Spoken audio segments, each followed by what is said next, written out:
YouTube recommended me this video with 4 million views, so I checked out the account that posted it, and this is the only type of content they post. I checked if it's monetized, and yes, it is monetized and is making over $10,000 every month. That's because many of their videos have between 2 to 4 million views. Curious about how difficult it would be to create something similar, I played their most viewed video.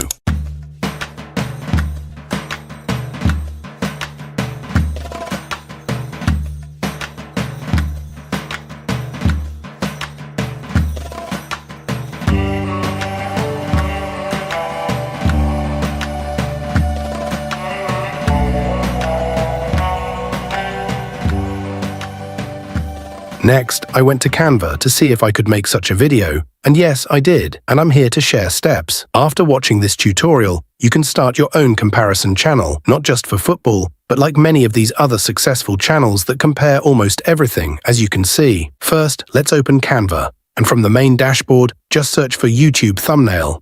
And then from the results, just select any because what we need is just the format of the thumbnail.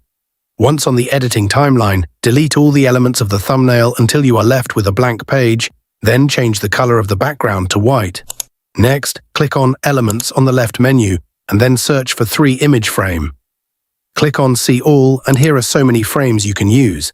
Since we only want 3 players to occupy the screen at one given time, just like the video I showed you earlier, I looked for a good 3 image frame, but couldn't find one that is good enough. So I just picked this as my frame. Since it has more than 3, I just zoomed in until all other boxes are out of the screen as I'm doing here. Now let's change this green color to white using this color changer here. Once the frame is set, just click on the letter R on your keyboard and a rectangle will appear on your timeline. So resize it by dragging it all the way to the end, exactly like our example here. Let's change its color to dark blue and then place it at the lower end of the image frames. Duplicate the rectangle and drag it down a bit to make the second rectangle that we will use to place our text, and change its color to red. Don't worry, we won't have to do this again as we will just duplicate this and change the images of the player later. Now, go to the Elements again and search for a black line. Then resize it to make it the same size as the screen. Just place it between the image frames and then duplicate it, and put the duplicated lines between the remaining image frames as shown on screen. Also, place one line between the 2 rectangles, as this will make the text look organized later. Finally, it's time to add the images of the players, and for this, we will use Canva's copy-paste feature to our advantage. Just open your browser and search for the player you want. For example, I search for Messi and then click on the Images tab. Here are so many images of Lionel Messi, so once you find the one you want to use, just right-click on it and then select Copy. Go back to your Canva design and just press Ctrl+V on your keyboard and the image will appear on the screen, easy peasy. Now just drag the Messi image into the first frame, and if you think it's not fitting well, just double-click on it and you will be able to drag the image until it fits the frame well. Now, I don't want to waste our time, so I will speed up the other 2 players as I'm just copying Ronaldo's image, pasting it here, and then copying the image of Mohamed Salah and pasting it on the timeline. Now, I'm done with the images part. The next part is writing the names of the players, just like the example we are following. So just click on the Text tab and then click on Add a heading text. Type the name of the player, and then change the text to yellow. Now just do the same for the other players and we are done with that too.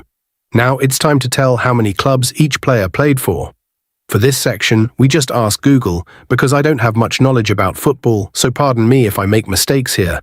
I asked Google how many clubs Messi played for, and this is the answer, 3 clubs. So I just go to the Messi box and type in 3 clubs, and then I will find the logos of those clubs. As I said before, we won't have to do this again and again, as we will just duplicate this and change the images of the player later if we need more players. I also did the same for Ronaldo and Mohamed Salah, but I can already see a mistake on Ronaldo, but I will rectify it later. Now it's time to find the logos of the clubs, and I don't have to show that to you as you just need to search for the team, copy the logo and paste it here. I will be using these circle frames to make the logos circular as some of them have odd shapes. So I'm speeding up as I add the logos for the teams, and here I am done with all of them.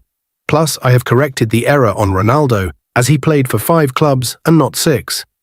Finally, we are done, and if I compare what we made versus what is here, I think we are all good to save our image, so just click on Share and then download your image.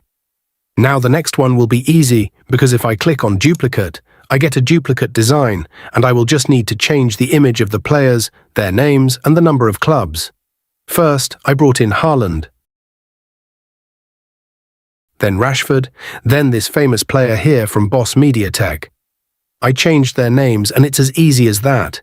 If you want to keep adding players, again, I can search for the teams Haaland played for, but as you already know what to do, let me save you some time and we go to the next step. We are now on the final step, where we will combine the images and add an endless slide effect to make them more engaging.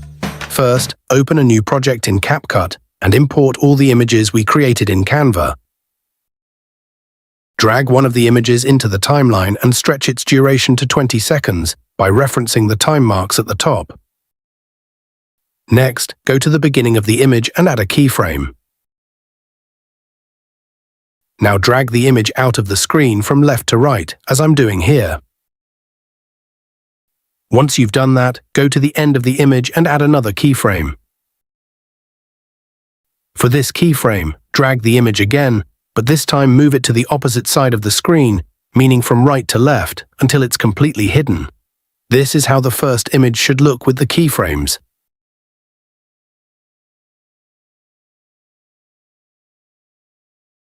Now duplicate the image and place the duplicate right after the original one.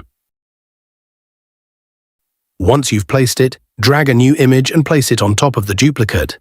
This copies the keyframes we added to the first image, so we don't have to keep adding keyframes over and over again. The duplicated image will have the same length as the first one too. Again, just duplicate the second image and place it after the original. Drag a new image, which is the third one on top of this duplicate, and now we have 3 images in sequence. Now let's make them flow like an endless carousel. To do this, play the clip and pause it right before the right end of the first image is about to appear on screen. Drag the second image to this point so it moves immediately after, as I'm showing.